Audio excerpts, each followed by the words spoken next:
Hello বন্ধুরা, কেমন আছেন সবাই? আশা করি সকলে খুব ভালোই আছেন।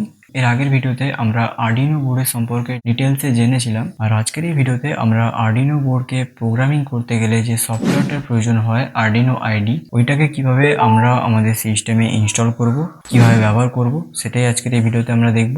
তো চলুন শুরু করা যাক।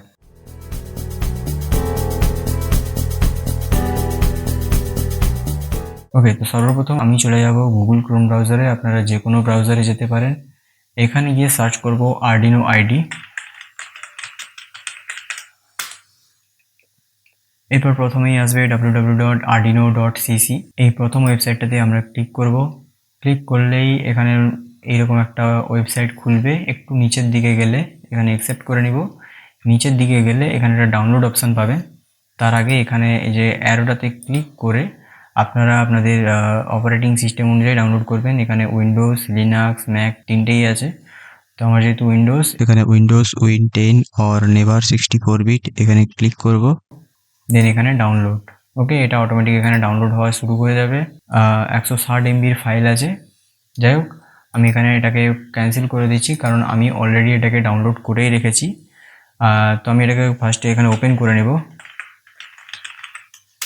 আচ্ছা, যারা জানেন না তাদেরকে বলে দিই, ওই ফাইলটা ডাউনলোড হয়ে যাওয়ার পরে জাস্ট ওর উপরে ডাবল ক্লিক করে নেক্সট নেক্সট করে ওটাকে ইনস্টল করে নেবেন। তাহলেই আপনাদের কাছে আর্ডিনো আইডি ইনস্টল হয়ে যাবে। এবং ইনস্টল করার পরে ওপেন করলে কিছুটা এরকম দেখতে হবে। খুব একটা জটিল সফটওয়্যার নয়।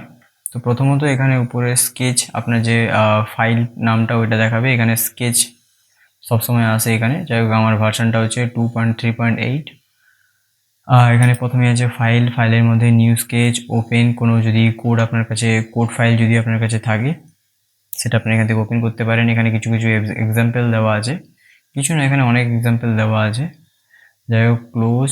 আর ফাইলটাকে সেভ করার জন্য প্রেফারেন্সে গিয়ে আপনাদেরকে এই অ্যাডিশনাল বোর্ড ম্যানেজার ইউআরএলটা এখানে পেস্ট করতে হবে। আপনারা গুগলে গিয়ে সার্চ করবেন additional board manager URL GitHub, তাহলে এই ইউআরএলটা পেয়ে যাবেন।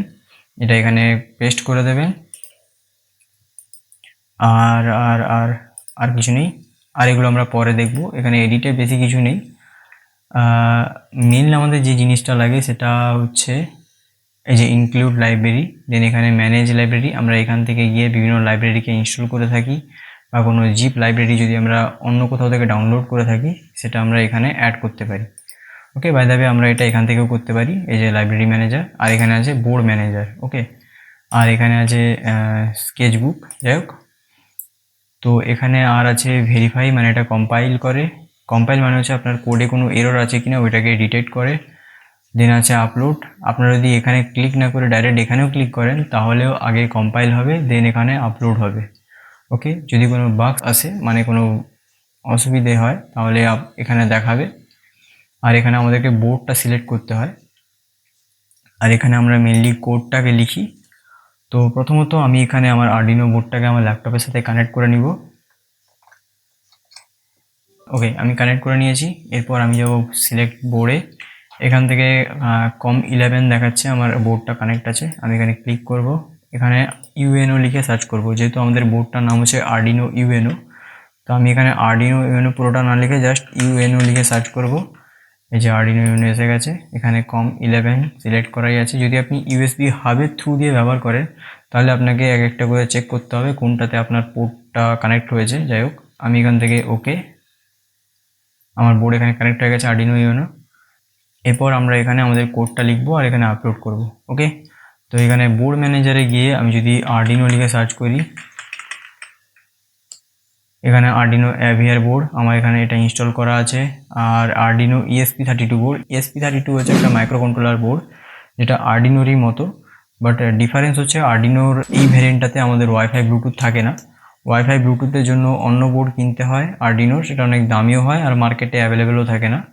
বাট ESP32 বোর্ডটা হচ্ছে মাইক্রো কন্ট্রোলারই বোর্ড, বাট ওর মধ্যে পিন সংখ্যাটা একটু বেশি থাকে, আর ওর মধ্যে ওয়াইফাই ব্লুটুথ দুটোই থাকে।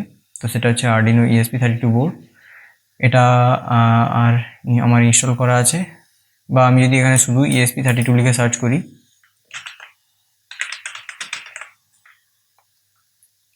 এই যে ESP32 এখানে আপডেট করতে বলছে। যাই হোক, আমি এটা পরে আপডেট করব। এই ESP32 এইরকম বোর্ড ম্যানেজারগুলোকে আমাদের ফার্স্টে ইনস্টল করতে হয়, নাহলে এখানে বোর্ড ম্যানেজারগুলো ঠিকঠাক কাজ করে না, নাহলে আমার আর্ডিনো বোর্ডগুলো ঠিকঠাক কানেক্ট হয় না, অনেক সময় প্রবলেম হয়। যাই হোক, আপনারাও যখন প্রথমবার আর্ডিনো আইডি ইনস্টল করবেন এগুলোকে ইনস্টল করে নেবেন। এরপর আছে লাইব্রেরি। কোনো সেন্সার যদি ব্যবহার করি, ওই সেন্সারটা কিভাবে কাজ করবে সেই ফাংশনটা লেখা থাকে ওই লাইব্রেরির মধ্যে, এবং ওই লাইব্রেরিগুলোকে আমাদের এখানে ইনস্টল করতে হয়। যেমন আমাদের একটা সেন্সার আছে DHT11 সেন্সার, যেটা হিউমিডিটি আর টেম্পারেচার ডিটেক্ট করে। তো আমি এখানে DHT11 লিখে সার্চ করব। এরপর এখানে নিচের দিকে এলে DHT সেন্সার লাইব্রেরি বলে একটা লাইব্রেরি আছে, এই যে DHT সেন্সার লাইব্রেরি, এটা আমরা এখান থেকে ইনস্টল করে নেব। ওকে, যাই হোক আমি এটা পরে করব। তো এই গেল লাইব্রেরি ম্যানেজার। বাকি এখানে কোডটা, তো কোডের এখানে যদি বলি, এখানে আমরা সি বা C++ প্রোগ্রামিং ল্যাঙ্গুয়েজ ব্যবহার করে থাকি। তো বাট কিন্তু এখানে একটু ডিফারেন্ট আছে, এখানে ভয়েড সেটআপ আর ভয়েড লুপ লেখা আছে অলরেডি, আমি যখন খুলেছিলাম। তো আপনার ক্ষেত্রে ওই জিনিসটা থাকবে। তো ভয়েড সেটআপের মধ্যে এখানে এই যে কার্লি ব্র্যাকেটের মধ্যে দেখতে পাচ্ছেন লেখাই আছে put your setup code here to run once, মানে আপনারা এখানে যা কোডটা লিখবেন ওটা একবার এক্সিকিউট হবে, মানে আর্ডিনোর মধ্যে ওই কোডটা একবার রান হবে। আর ভয়েড লুপ, লুপ মানে বুঝতে পারছেন, লুপ মানে বারবার বারবার যেটা হয়। তো এখানে লেখা আছে put your main code here to run repeatedly, মানে কোনো জিনিস যদি রিপিটেডভাবে চলতে থাকে তাহলে সেই জিনিসটা, সেই কোডটা আমরা এখানে লিখব। তো পরবর্তী ভিডিওতে আমরা দেখব একটা এলইডিকে কীভাবে আমরা ব্লিঙ্ক করাবো আর্ডিনো থ্রু দিয়ে, এবং সেখানে আমরা ও টাইমটাকেও সেট করব যে 1 সেকেন্ড অন্তর ওটা ব্লিঙ্ক করবে বা 2 সেকেন্ড অন্তর অন্তর ওটা ব্লিঙ্ক করবে।